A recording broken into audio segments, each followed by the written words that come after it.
আলহামদুলিল্লাহ রাব্বিল আলামিন ওয়াসসালাতু ওয়াসসালামু আলা নাবিয়িনা মুহাম্মদ ওয়া আলিহি ওয়া আসহাবিহি আজমাইন, আম্মা বাদ। সম্মানিত ভাই বন্ধুগণ, আজকের আলোচনার বিষয়বস্তু হলো ফজরের সালাতের শ্রেষ্ঠত্বের 10টি কারণ। আমাদের দেশে বা আমাদের সারা দুনিয়াতে মসজিদগুলোতে অন্য 4 ওয়াক্তে মুসল্লি যাই থাকে ফজরের সময় তার চাইতে অনেক কম থাকে। যেই ওয়াক্তের গুরুত্ব সবচাইতে বেশি ওই ওয়াক্তে মুসল্লির পরিমাণ সবচাইতে কম, অথচ অন্য 4 ওয়াক্তে মুসল্লি এলাকায় নাও থাকতে পারে। জোহরের সময় কোনো ডিউটিতে কেউ থাকতে পারে, আসরের সময় কোথাও যেয়ে থাকতে পারে, মাগরিব এশায় বাজারঘাট কেনাকাটি মার্কেটিং বা অন্য কোনো কাজে মানুষ ব্যস্ত থাকতে পারে, মহল্লায় নাও থাকতে পারে। ফজরের সময় প্রত্যেকটা মানুষ কোথায় আছে? মহল্লায় আছে। একান্ত 2-1 বাদে প্রায় সবাই মহল্লায় আছে। তাহলে তো জোহরে যদি 4 কাতার হয়, আসরে যদি 4-5 কাতার হয়, মাগরিবে যদি 5-7 কাতার হয়, ফজরে তো 10 কাতার হওয়ার কথা, ঠিক না? ঠিক। কিন্তু ফজরে 1 কাতার পাইতে কষ্ট হয়ে যায়, 2 কাতার জোগাড় হইতে অনেক কষ্ট হয়ে যায়। প্রিয় বন্ধুগণ, এর কারণ কি? এর প্রধানতম কারণ হলো ফজরের নামাজের গুরুত্ব আমরা মুসলমানরা বুঝতে পারি নাই। ফজরের নামাজের 10টি ফজিলত, 10টি শ্রেষ্ঠত্বের বিশেষ কারণ, 10টি মর্যাদার বিশেষ কারণ, স্পেশালিটি আছে যেটি অন্য সালাতের জন্য নাই। তার ভিতরে প্রথম হলো ফজরের সালাত বা ফজরের নামাজ, এটা হলো ইমানের আলামত, ইমানদারের আলামত। কিসের আলামত ভাই? ইমানদারের আলামত। নামাজ মাত্রই ইমানদারের আলামত। যে ব্যক্তি ইমানদার সে মসজিদে আসবে, যাবে, তাকে তার ইমান আছে কথা সাক্ষ্য দেওয়ার নির্দেশ আমাদেরকে করা হয়েছে। যদি সে মসজিদে আসা যাওয়া করে, নামাজি হয়, নামাজি না, মসজিদে আসা যাওয়া করে না, তাহলে তার ইমানের সাক্ষ্য আমরা দিতে পারি না। কিন্তু ফজরের নামাজে হাজির হওয়া এটা ইমানদারিত্বের বিশেষ সাক্ষ্য, বিশেষ প্রমাণ। ইমানদার যে খাঁটি, নির্ভেজাল, পিওর, এটার প্রমাণ হলো ফজরের নামাজে কি হওয়া? উপস্থিত হওয়া।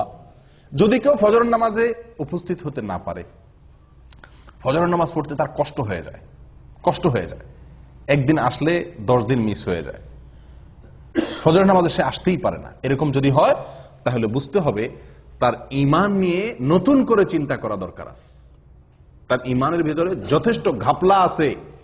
নবী সাল্লাল্লাহু আলাইহি ওয়াসাল্লাম বলেছেন, আবু হুরায়রা রাদিয়াল্লাহু তাআলা থেকে বর্ণিত, বুখারী এবং মুসলিমের হাদিসে আসছে, তিনি বলেন, লাইসা সালাতুন আথকালা আলাল মুনাফিকিনা মিনাল ফজরি ওয়াল ইশা লাউ ইয়ালামুনা মা ফিহিমা লাআতাউহুমা ওয়ালাউ হাবওয়ান। ফজর এবং এশার নামাজ, এই 2 ওয়াক্ত নামাজ মুনাফিকদের উপরে পড়া সবচেয়ে কষ্টের। অন্য কোন নামাজ পড়তে মুনাফিকদের এত কি হয় না? কষ্ট হয় না। মুনাফিক কারা ভাই? মুসলমানের বেশভূষা ধারণ করছে, সমাজে টিকতে হয় তাই মুসলমানের সাথে সব কাজ তাল মিলায়া করে, কিন্তু তলে তলে তার ভিতরে কি নাই? ভিতরে ইমান নাই, একে বলা হয় মুনাফিক।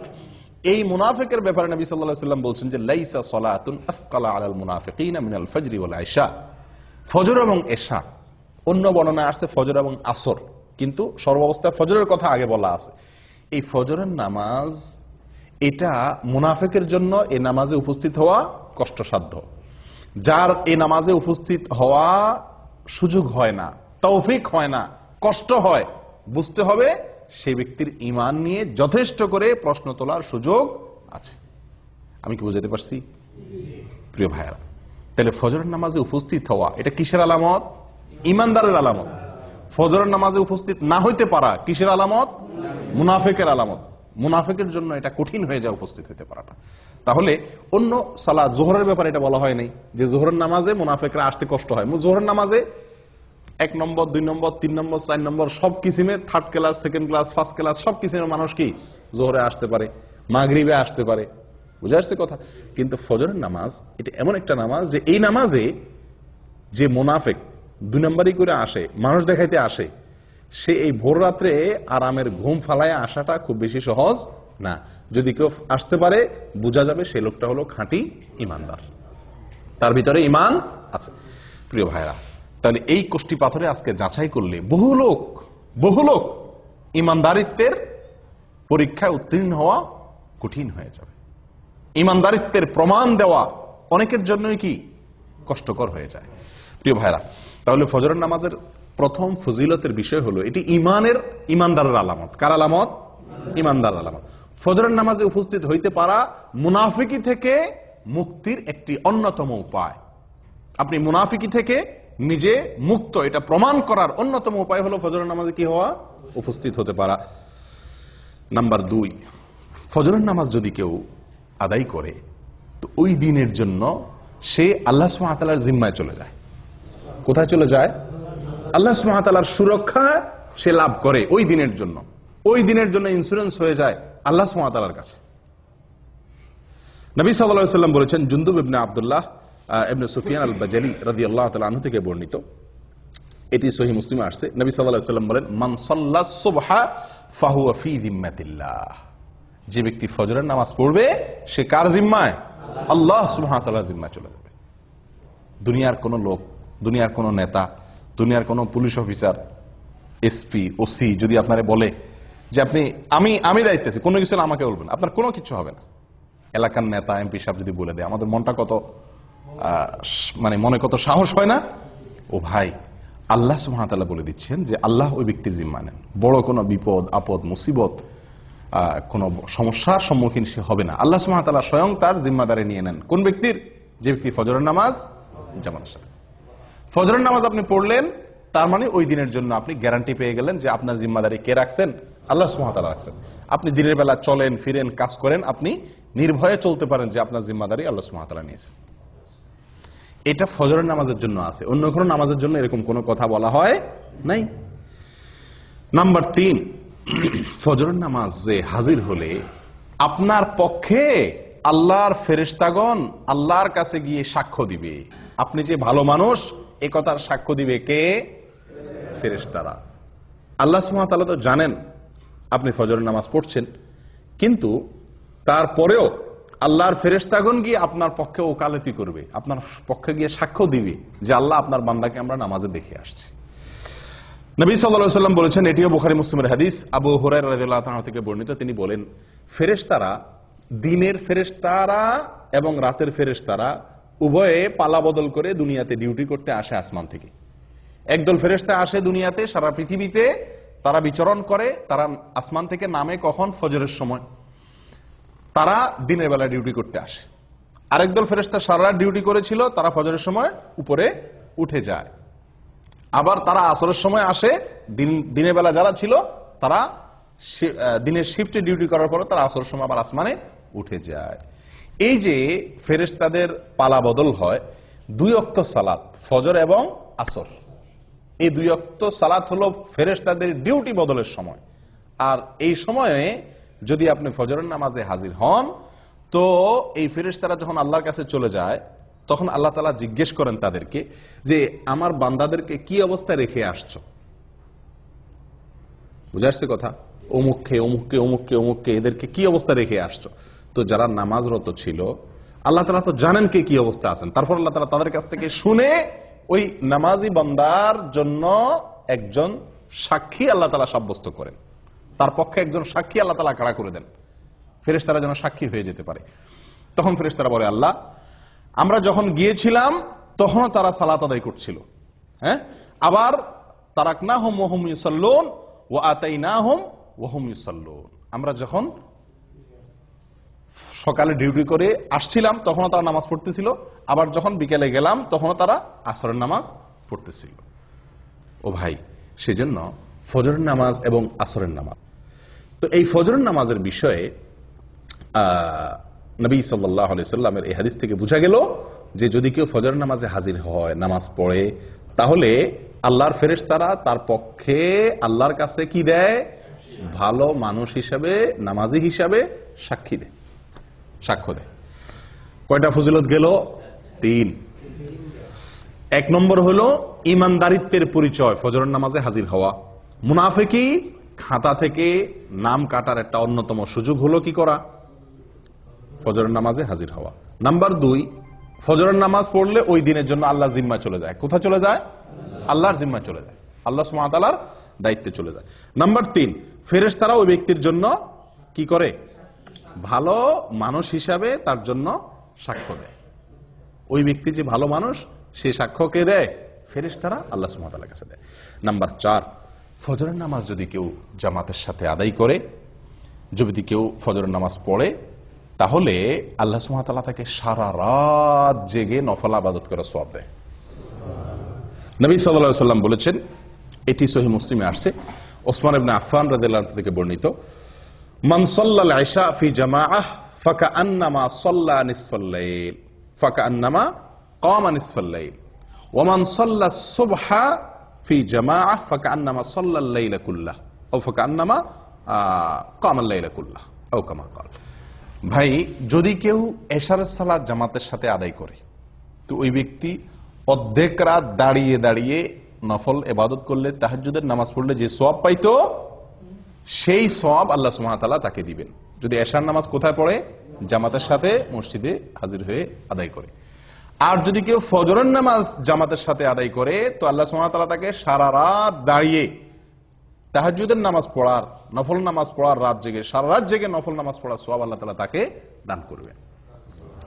আপনি শুধু এশার নামাজটা জামাতের সাথে পড়ে ঘুমায় যান, এরপরে উঠে ফজরের নামাজটা জামাতের সাথে পড়েন, বাস সারাটা রাত ঘুমাইলেন, অথচ আপনার আমল নামার ডিউটি লেখা হলো আপনি নফল আমল করছেন, নফল নামাজ পড়ছেন। বিনা ডিউটিতে বেতন পাওয়ার একটা সুযোগ। কোন নামাজ? ফজরের নামাজ। কয় নম্বর গেল? 4।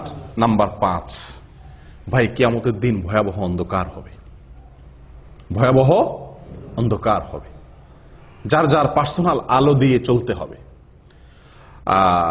বিভিন্ন পরিবেশ, বিভিন্ন পরিস্থিতি কিয়ামতের ময়দানে তৈরি হবে।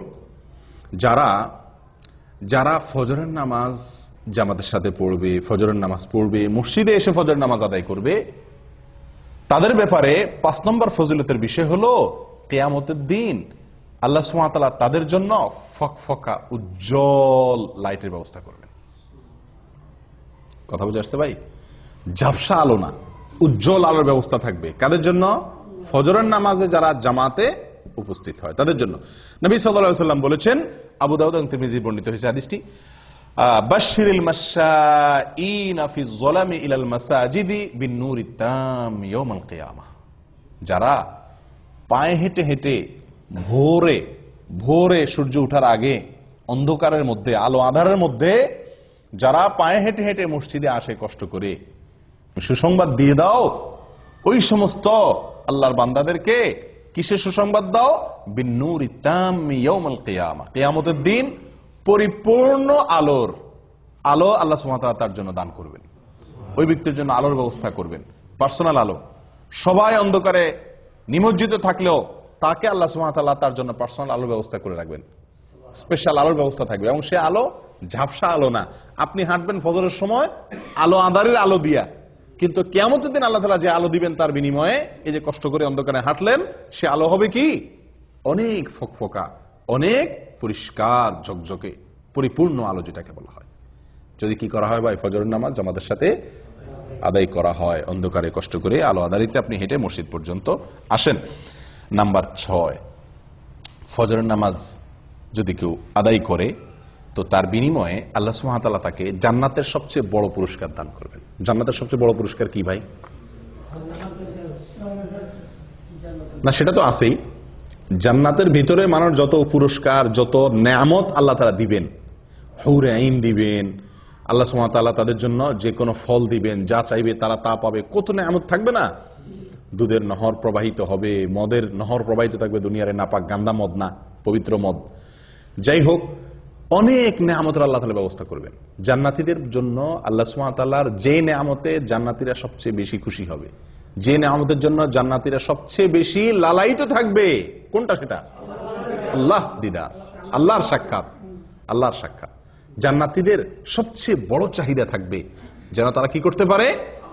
আল্লাহ সুবহানাহু ওয়া তাআলাকে একটু সরাসরি দেখতে পারে। যারা ফজরের নামাজ নিয়মিত পড়ছে, সব সময় ফজরের নামাজ পড়ছে এবং আসরের নামাজ পড়ছে, ফজরের নামাজ এবং আসরের নামাজ পড়ছে, এরা আল্লাহ সুবহানাহু ওয়া তাআলাকে দেখবে কিরকম জানেন? পূর্ণিমার চাঁদ, পূর্ণিমার চাঁদে, পূর্ণিমার রাতে আকাশের চাঁদ কিরকম দেখা যায়?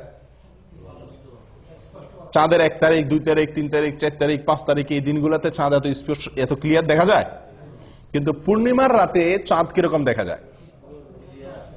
নবী সাল্লাল্লাহু আলাইহি ওয়াসাল্লাম বলেন, পূর্ণিমার রাতে চাঁদ যেভাবে তোমরা দেখো পরিষ্কার, যারা সূর্য ডুবার আগে এবং সূর্য ওঠার আগের যে নামাজ, সূর্য ডুবার আগের নামাজ হলো আসর, আর সূর্য ওঠার আগের নামাজ হলো কি? ফরজ। নবী সাল্লাল্লাহু আলাইহি ওয়াসাল্লাম বলেন এই নামাজগুলো যাতে না ছুটে, এই নামাজগুলো যেন না ছুটে, সম্ভব হলে তুমি সেই দিকটার প্রতি ভালো করে কি করো? খেয়াল করো, লক্ষ্য রাখবে যাতে এই নামাজগুলো না ছুটে। তাহলে কি হবে?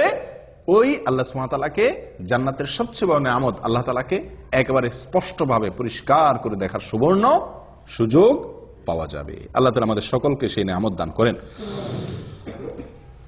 7 নম্বর পুরস্কার, ফজরের সালাত যারা পড়বে এবং বিশেষ করে জামাতের সাথে, তাদের জন্য জাহান্নাম থেকে মুক্তি। ওহ, কত বড় বড় পুরস্কার এক একটা। 7 নম্বর পুরস্কার কি রে ভাই? জাহান্নাম থেকে মুক্তির পরোয়ানা পাওয়া যাবে, জাহান্নাম থেকে মুক্তির পরোয়ানা পাওয়া যাবে। নবী সাল্লাল্লাহু আলাইহি ওয়াসাল্লাম বলেছেন, এটি সহিহ মুসলিমের হাদিস, লাইন ইয়ালিজান নার আহাদুন সাল্লা ক্বাবলা তুলুইশ শামসি ওয়া ক্বাবলা গুরুবিহা। ওই ব্যক্তি কখনো জাহান্নামে প্রবেশ করবে না।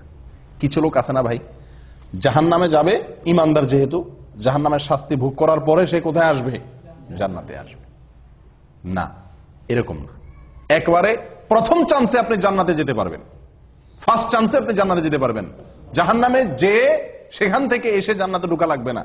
লাই আলিজা, কখনো প্রবেশ করবে না জাহান্নামে ওই ব্যক্তি, যে ব্যক্তি সাল্লা ক্বাবলা তুলুইশ শামসি ওয়া ক্বাবলা গুরুবিহা, যে ব্যক্তি সারা জীবন সব সময় চেষ্টা করছে ফজর এবং আসর এই 2 ওয়াক্ত নামাজ এর ব্যাপারে যত্নশীল ছিল, এই 2 ওয়াক্ত নামাজের পরে গাফলতি করে নাই, এই ব্যক্তি জাহান্নামে কখনো কি হবে না? প্রবেশ করবে না।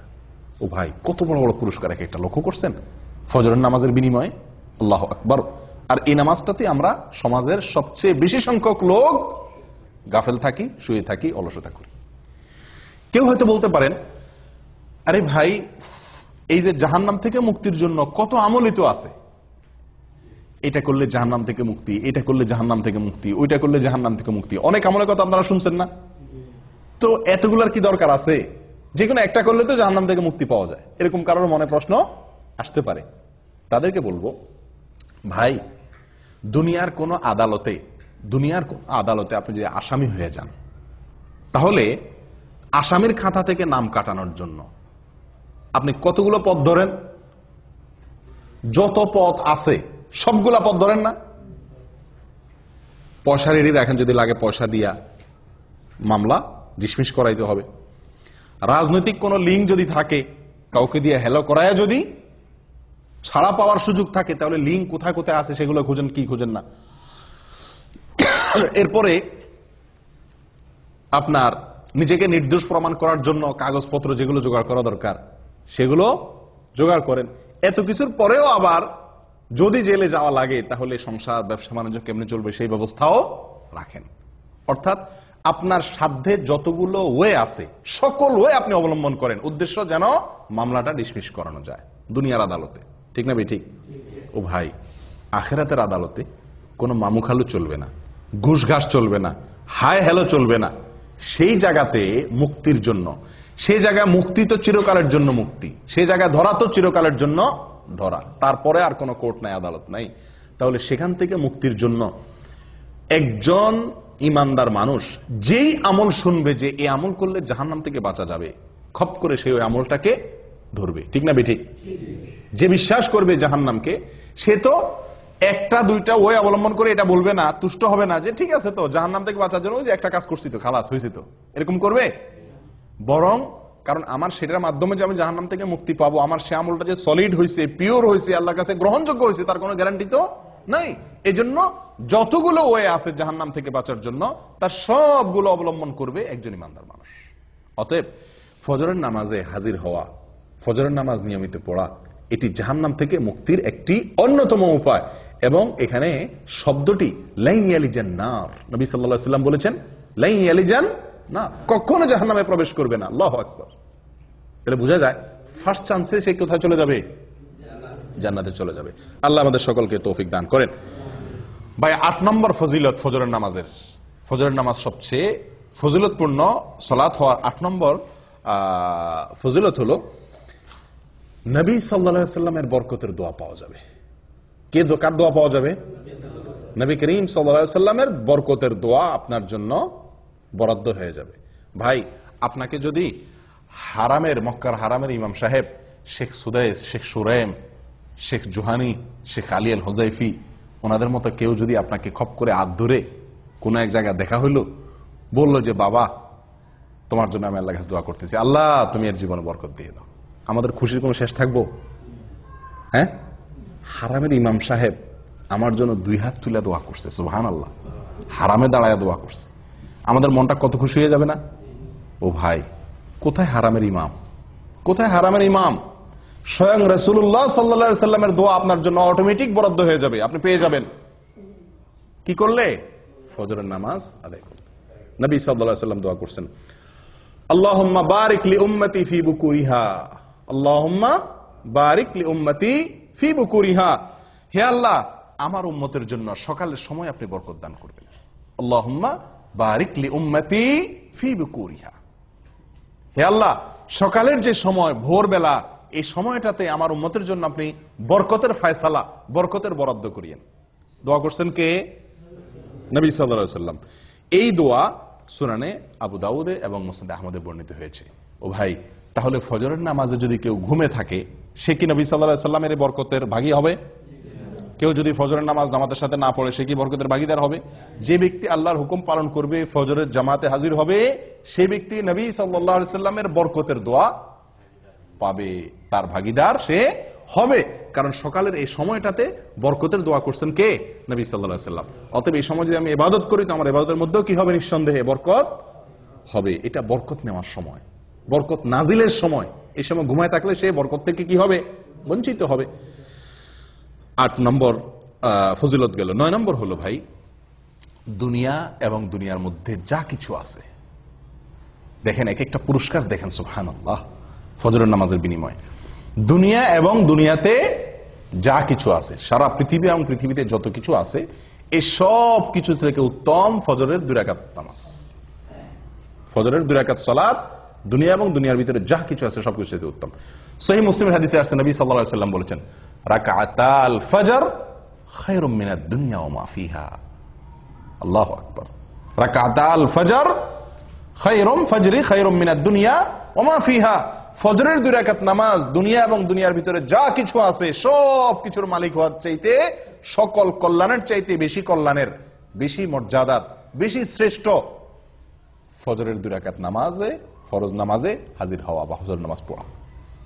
কথা বুঝতে পারছি ভাই? চিন্তা করেন, সারা পৃথিবীকে এক পাল্লা রাখলেন, আর কেউ 2 রাকাত ফজর নামাজ পড়লো, তো এই যে একটা আমল করলো, এই আমলটির মর্যাদা, এর শ্রেষ্ঠত্ব ওই সারা দুনিয়ার মালিক হওয়ার চাইতে বেশি আল্লাহ সুবহানাহু ওয়া তাআলার কাছে। কয় নম্বর গেল ভাই? 9 নম্বর। 10 নম্বরটা হলো দুনিয়াবি। শেষের 3টাই দুনিয়াবি বলা যেতে পারে, দুনিয়াবি লাভ। প্রথম যে 3টা বলছিলাম সেগুলো হলো আখিরাতের লাভ, প্রথমগুলা। শেষের 3টা নবী সাল্লাল্লাহু আলাইহি সাল্লামের বরকতের দোয়া সকালবেলা সময়টার জন্য। তারপরে যায় দুনিয়া এবং দুনিয়ার মধ্যে যা কিছু আছে সবচাইতে উত্তম হওয়া। 3 নম্বর হলো মানসিক প্রফুল্লতা অর্জন হবে। ফজরের নামাজ যদি কেউ পড়ে, তাহলে কি হবে ভাই? মানসিক প্রফুল্লতা অর্জন হবে, মনটা ফুরফুরা হয়ে যাবে, মনটা ভিতরে এক ধরনের স্ফূর্তি অনুভব হবে, ঝরঝরা লাগবে, নিজেকে কি লাগবে? ঝরঝরা লাগবে, নির্ভার লাগবে, ফুরফুরা লাগবে, যদি আপনি কি করেন? ফজরের নামাজ আদায় করেন। এবং এই পুরস্কারটি একেবারে বাস্তবিক, অর্থাৎ এই পুরস্কারটি আমরা নিজেরা সরাসরি ফিল করতে পারি, অনুভব করতে পারি, এরকম পুরস্কার। এটার জন্য অপেক্ষা করতে হবে না যে আপনি মারা যাবেন তারপরে পাবেন, না, এটা নগদ পুরস্কার। ফজরের নামাজের নগদ পুরস্কার হলো শেষের পুরস্কারটা। সেটা কোনটা? ফজর নামাজ আদায় করলে মনটা কি হয়ে যাবে? হালকা হয়ে যাবে, নির্ভার হয়ে যাবে, পাতলা হয়ে যাবে, ফুরফুরে হয়ে যাবে, ঝরঝরা হয়ে যাবে, প্রফুল্ল হয়ে যাবে। কিভাবে? তার বিবরণ নবী সাল্লাল্লাহু আলাইহি ওয়াসাল্লাম আমাদেরকে শুনাইছেন সহিহ বুখারী এবং মুসলিমের হাদিসে। তিনি বলেন, মানুষ যখন ঘুমায় ভাই রাতে, তো শয়তান তার কপালে 3টা গিরা দেয়। শয়তান তার কপালে কয়টা গিরা দেয়? 3টা গিরা দেয়। গিরা দেওয়া মানে কি? গিরা দেওয়া মানে হলো, আমি বলি যে মানে মাথা টিপে আর কি, মাথা টিপে। মাথা টিপার মতো কাজ করে আর কি তার এই গিরাগুলা। উদ্দেশ্য, এই গিরা দেওয়ার উদ্দেশ্য হলো সে যাতে শোয়া থেকে কি করতে না পারে, উঠতে না পারে, সেই জন্য তার কপালে এই গিরা দিয়ে রাখে। এই গিরা দিলে হয়তো মানে কিভাবে সে গিরা দেয়, গিরা তার দেখা যায় না, হয়তো বা মানুষের যাতে ঘুম আরামের সাথে আসে বা অলসতা আসে, এই জাতীয় কোনো অদৃশ্য গিরা দেয় কে? শয়তানে, চিরশত্রুয়ে, চিরশত্রুয়ে, চিরদুষ্টুয়ে আমাদের মাথা কপালে 3টা গিরা দেয় ঘুমাইলে। এরপরে যখন ফজরের সময় হয়, ভোরবেলা হয়, আল্লাহর কোনো বান্দা যদি তার ভিতরে ইমানের শক্তি থাকে, তার ভিতরে যদি কি থাকে, ইমানের শক্তি থাকে, আর কোন রকম একটু সাহস করে বাহাদুরের মতো কম্বলটা ফেলা দিয়ে এরকম উঠতে পারে, তো সঙ্গে সঙ্গে শয়তান মিয়ার একটা গিরা কি হয়ে যায়, খুলে যায়। শয়তানের কি হয়ে যায়, একটা গিরা খুলে যায়। গিরা দিয়ে দিলে শরীরটা ভার হয়ে যায়, উঠতে পারে না, অলসতা লাগে, মজা লাগে। আপনারা লক্ষ্য করে দেখেন, অন্য কোন সময়ের ঘুম এত মজার হয় না, ঠিক ফজরের সময়ের ঘুমটা যত কি হয়, মজার হয়। এর মানে কি? এর মানে হলো ওই দুষ্ট শয়তান হয়তো শরীর টিপে, বুঝে আসছে কথা? এত আরাম করে ঘুমটা আসে, সারা রাত যার ঘুম না আসে তারও ঘুম আসে কখন? ফজরের সময়, ঠিক না ঠিক? এর মানে কি? এর মানে হলো শয়তানের সর্বশক্তি নিয়োগ করে সে, যাতে আপনি ফজরের সময় মসজিদে যেতে না পারেন। আসরে যান, বাধা দিতে পারলো না, তার এত বেশি টেনশন নাই। মাগরিবে গেছেন, এশায় গেছেন, জোহরে গেছেন, পারলো না সে ঠেকাইতে, এত বেশি টেনশন নাই। কিন্তু ফজরে আপনাকে ঠেকাইতে পারলে তার বিশাল লাভ, আপনাকে জাহান্নামে নেওয়ার জন্য অনেক দূর সে আগে গেল। এই জন্য সে তার সর্বশক্তি প্রয়োগ করে 3টা গিরা দেয়, যাতে ফজরের সময় আপনি হাজির হইতে না পারেন। এই জন্য তো এই গিরা খায়া বেশিরভাগ মুসল্লি মসজিদে আসতে পারে না। ফজরের সময় এই 3 গিরা খায়া শয়তানের বান্ধন খুলে আর আসার মতো ইমানি শক্তি থাকে না। ও ভাই, যদি আল্লাহর কোনো বান্দা যদি ফজরের সময় সাহস করে, হিম্মত করে, যখনই শয়তান তার মনে ওয়াসওয়াসা দেয়, হাদিসে আসছে শয়তান কানে কানে বলে, আমাদের মনের মধ্যে বলে, কি বলে? লাইলুন তওয়িল ফারকুদ, আর রাত এখনো কি অনেক লম্বা, আরো ঘুমা, আরেকটু ঘুমা। আপনি লক্ষ্য করে দেখছেন, ফজরের আজান হয়ে গেছে, তখনও কম্বলটা টাইনে আমরা গায়ে দেই, ঠিক না? 20 মিনিট পরে জামাত দাঁড়াবে, উজু করতে 10 মিনিট চলে যাবে, উঠে যাই না, তখনও কম্বলটা আমরা টেনে গায়ে দেই। কারণ কি? ওই যে শয়তান আমাদের মাথায়, মনের ভিতরে ওয়াসওয়াসা ঢুকাই দিছে যে কি, লাইলুন তাওয়িল ফারকুদ, রাত অনেক, এখনো অনেক সময়, তুই আর একটু ঘুমা। সারা রাত ঘুমাইলেন, 4 ঘন্টা, 5 ঘন্টা, 6 ঘন্টা ঘুমাইলেন, কিন্তু এই 5 মিনিট না ঘুমাইলে আপনি মরে যাবেন না, কিন্তু মনে হয় যে 5 মিনিট না ঘুমাইলে মনে মরে যাবেন, এরকম লাগে না ওই সময় উঠতে? কারণ শয়তান তার সর্বশক্তি প্রয়োগ করে গিরা তো দেয়, এরপর আপনার কানে কানে ফিসির ফিসির করে বলে। আসলেই আপনি লক্ষ্য করে দেখেন, মনে হয় যে কেউ একটা বলে মনে মনে যে অনেক সময় আছে এখন, ঠিক না ঠিক? ও ভাই, তো আল্লাহর কোনো বান্দা যদি ঘুম থেকে উঠে যেতে পারে কম্বল ফেলে দিয়ে, আমি নবী সাল্লাল্লাহু আলাইহি সাল্লামের বরকতের দোয়া নিতে চাই, আমি জান্নাতে এক চান্সে যেতে চাই, জান্নাতে গিয়ে আল্লাহ তাআলাকে একেবারে পরিষ্কার পূর্ণিমার চাঁদের মতো আল্লাহ সুবহানাহু ওয়া তাআলাকে দেখতে চাই, আমি জাহান্নাম থেকে মুক্তি চাই, আমি ঈমানদারিত্বের পরিচয় দিতে চাই, মুনাফিকের খাতা যেন নাম লেখা না হয়, আমি আল্লাহর নিরাপত্তার ভেতরে প্রবেশ করতে চাই, আমি ফেরেশতাদের সাক্ষ্য পেতে চাই, আমি সারা রাত জেগে ইবাদতের সওয়াব পেতে চাই, আমি কিয়ামতের ময়দানে উজ্জ্বল আলো যেন হয় আমার জন্য, তার ভাগীদার যেন আমি হতে পারি, সেটা চাই। এই কথাগুলো মাথায় রেখে যদি আপনি কম্বলটারে কি করতে পারেন, ফেলে দিতে পারেন, এবং এই হাদিসটা মাথা রাখতে পারেন, নবী সাল্লাল্লাহু আলাইহি ওয়াসাল্লাম বলেছেন, ফজরের সময় শয়তান যে গিরা দেয় এবং আপনারে মজার ঘুম পাড়ানোর চেষ্টা করে, এটা যদি আপনি মাথায় রেখে ঝেড়ে ফেলে উঠে যেতে পারেন, সঙ্গে সঙ্গে একটা গিরা শয়তানের খুলে যায়। এরপরে যদি আপনি গিয়ে কষ্ট করে উঠার পরেও কিন্তু একটু অলসতা হালকা হালকা লাগে, হালকা হালকা, শীতের দিন তো বেশি কষ্ট হয়, গরমের দিনও একটু কষ্ট হয়, যে কোন রকম হিম্মত করে দিয়ে পানিতে হাত দিয়ে বিসমিল্লাহ পড়ে ওযুটা করে ফেলতে পারেন। ওযুটা করার পরে দেখবেন শরীরটা আরো অর্ধেক পাতলা হয়ে গেছে, কারণ গিরা আরেকটা তখন খুলে যায়।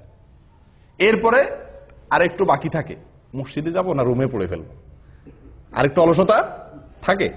এরপর যদি সাহস করে বাইর হয়ে যান হিম্মত হয়ে মসজিদের দিকে এবং আসেন, ফজরের নামাজটা যদি পড়ে ফেলতে পারেন কোন রকম, সঙ্গে সঙ্গে 3 নম্বর গিরাও কি খুলে যায়, শরীর ফুল পাতলা হয়ে যায়।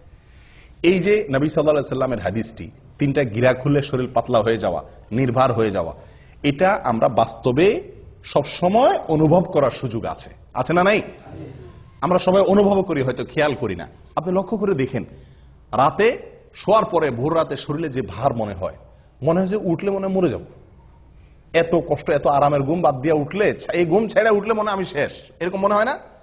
কিন্তু উঠা বসার পরে, কম্বলটা ছেড়ে দিয়ে নামার পরে দাঁড়াতে পারলে মনটা অনেকটা পাতলা মনে হয়, ঠিক না? ঠিক, অনেকটা পাতলা, কারণ যে গিরা খুলে গেছে। ওযু করার পরে আরো পাতলা মনে হয়, হালকা হয়ে গেছে। আর ফজর পড়ার পরে তো একেবারে পরিপূর্ণ ফ্রেশ হয়ে যায় মনটা। আমি কি বুঝাতে পারছি ভাই? একদম ফ্রেশ হয়ে যায় ফজরের সালাত জামাতের সাথে আদায় করার পরে।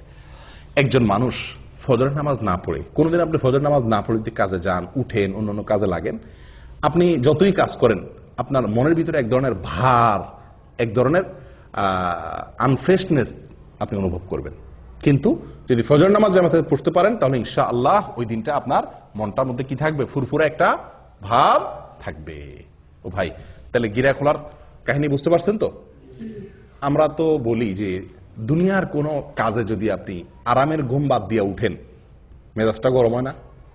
সামনে কেউ কিছু বললেও খিটখিটে মেজাজ লাগে, ঠিক না? ঠিক। এরপরে আপনি উঠলেন, ঘুম থেকে উঠে যাইতেছেন, যত দূর সামনে আগান তত মেজাজ আরো খারাপ হয়, ঠিক না? ঠিক। আপনি ঘুমের মধ্যে আছেন, হঠাৎ করে আপনার মালিকে বসে ফোন দিয়ে বসছে, এই তাড়াতাড়ি আসো। আপনি ফোন কাইটা উঠলেন, ঘুমটা খুব জমছিল, শীতের দিন, উঠে বাইরে হয়েছেন, যতদূর সামনে আগান মেজাজ আরো গরম হয় না? আস্তে আস্তে বাইরে আসছেন, উফ আরো ঠান্ডা, আরো মেজাজ আরো গরম হয় না? শরীরটাতে এক ধরনের মানুষ অপ্রস্তুতি ভাব চলে আসে, মানুষের মধ্যে বিরক্তির ভাব চলে আসে, ঠিক না? ঠিক। কিন্তু যদি কেউ ফজরের নামাজ জন্য উঠে, এই প্রত্যেকটা কাজের পরে উঠলো, ওযু করলো, নামাজ পড়লো, পটপট করে শরীরটা আরো কি হতে থাকে? পাতলা হতে থাকে। কারণ যে শয়তান ওটাকে ভার করে রাখছে, আল্লাহ সুবহানাহু ওয়া তাআলা ইবাদতগুলোর মাধ্যমে তাকে আল্লাহ তাআলা কি করে দেন? পাতলা করে দেন। তাহলে ভাই, যদি কেউ ফজর নামাজ আদায় করে, নবী সাল্লাল্লাহু আলাইহি ওয়াসাল্লাম বলেছেন, ফাসবাহা নাশীতান তীবান নফস, ফজর নামাজ আদায় করতে পারলে তিনি গিরা খুলে গিয়ে সে ব্যক্তি হাসি খুশি, প্রফুল্ল এবং পবিত্র মন নিয়ে তার দিনটা শুরু করে। আর যদি কেউ ফজর নামাজ না পড়তে পারে, ওয়াইল্লা আসবাহা খাবিসান নফসি কাসলান, সারাটা দিন তার শরীর মেজমেজ, অলসতা, এগুলা করতে করতে চলে যায়। আপনি পরীক্ষা করে দেখেন। আল্লাহ তাআলা আমাদের সকলকে এই ফজরের গুরুত্ব বুঝার তৌফিক দান করেন। 10টি গুরুত্ব, 10টি ফজিলতের কথা আমরা শুনলাম। আমি আবারও বলছি একটি একটি করে। নাম্বার 1, ফজরের নামাজ মুনাফিকদের জন্য কঠিন হয়, ঈমানদারদের জন্য সহজ হয়। অতএব ফজর নামাজে হাজির হতে পারা ঈমানদারের পরিচয়। নাম্বার 2, ফজর নামাজে হাজির হলে তার জিম্মাদারি কে নেয়? আল্লাহ সুবহানাহু ওয়া তাআলা নেন। ওই দিনের জন্য আল্লাহ জিম্মাদারি নিয়ে নেন, আল্লাহর নিরাপত্তার ভিতরে সে প্রবেশ করে যদি ফজর নামাজ আদায় করে। নাম্বার 3, ফেরেশতারা আল্লাহ সুবহানাহু ওয়া তাআলার কাছে গিয়ে ওই ব্যক্তির পক্ষে কি দেয়? সাক্ষ্য দেয় যে সে সালাত আদায় করছে, ভালো কাজ করছে। নাম্বার 4, যদি কেউ ফজর নামাজ জামাতের সাথে আদায় করে তো আল্লাহ সুবহানাহু ওয়া তাআলা তাকে সারা রাত দাঁড়িয়ে তাহাজ্জুদের নামাজ পড়ার সওয়াব, নফল নামাজ পড়ার সওয়াব দান করেন। নাম্বার 5, ফজর নামাজ যদি কেউ জামাতের সাথে পড়ে, আলো আঁধারিতে কষ্ট করে মসজিদে আসে নিয়মিত, তো আল্লাহ সুবহানাহু ওয়া তাআলা তার বিনিময়ে কিয়ামতের দিন তাকে পরিপূর্ণ আলোর ব্যবস্থা করেন, তার জন্য স্পেশাল তার জন্য আলোর ব্যবস্থা করেন কিয়ামতের দিন। 6 নম্বর পুরস্কার হলো আল্লাহ সুবহানাহু ওয়া তাআলাকে দেখা জান্নাতীদের সবচেয়ে বড় পুরস্কার, সবচেয়ে বড় পুরস্কার। এই পুরস্কারটি সে শুধু পাবে তা নয়, পূর্ণিমার চাঁদ যেরকম মানুষ দেখতে পারে পূর্ণিমার রাতে, আল্লাহ সুবহানাহু ওয়া তাআলাকে সে এরকম পরিষ্কার ভাবে দেখতে পারবে। এবং সে না, সব জান্নাতীরা কেউই ভিড় করবে না আল্লাহকে দেখার জন্য। দেখার জন্য একটা জিনিস দেখতে গেলে, অনেক লোক দেখতে গেলে ভিড় করে অনেক সময় দেখা লাগে না, আল্লাহ সুবহানাহু ওয়া তাআলাকে সেরকম ভিড় করে দেখতে হবে না। এক কথা, আল্লাহ সুবহানাহু ওয়া তাআলার সাথে সাক্ষাৎ নসিব হবে, দিদার নসিব হবে। কি করলে? ফজর নামাজ জামাতের সাথে আদায় করলে, নিয়মিত আদায় করলে। 7 নম্বর আমল ভাই, 7 নম্বর আমল হলো জাহান্নাম থেকে মুক্তির পরোয়ানা পাওয়া যাবে। কোত্থেকে? জাহান্নাম থেকে মুক্তি। ওই ব্যক্তি জাহান্নামে প্রবেশ করবে না যে ব্যক্তি আসর এবং ফজরের নামাজের যত্ন করবে, নবী সাল্লাল্লাহু আলাইহি ওয়াসাল্লাম তাকে পরামর্শ দিয়েছেন আমাদেরকে, তোমরা যদি সম্ভব হয় চেষ্টা করো যেন আসর এবং ফজরের নামাজ কখনো না ছুটে তোমাদের। বুঝে আসছে কথা? তাহলে কি হবে? নবী সাল্লাল্লাহু আলাইহি ওয়াসাল্লাম বলেছেন জাহান্নামে প্রবেশ সে ব্যক্তি করবে না। 8 নম্বর আমল হলো সকালের সময়ের জন্য নবী সাল্লাল্লাহু আলাইহি ওয়াসাল্লাম কি করছেন? দোয়া করেছেন। কিসের দোয়া করছেন? বরকতের দোয়া করেছেন।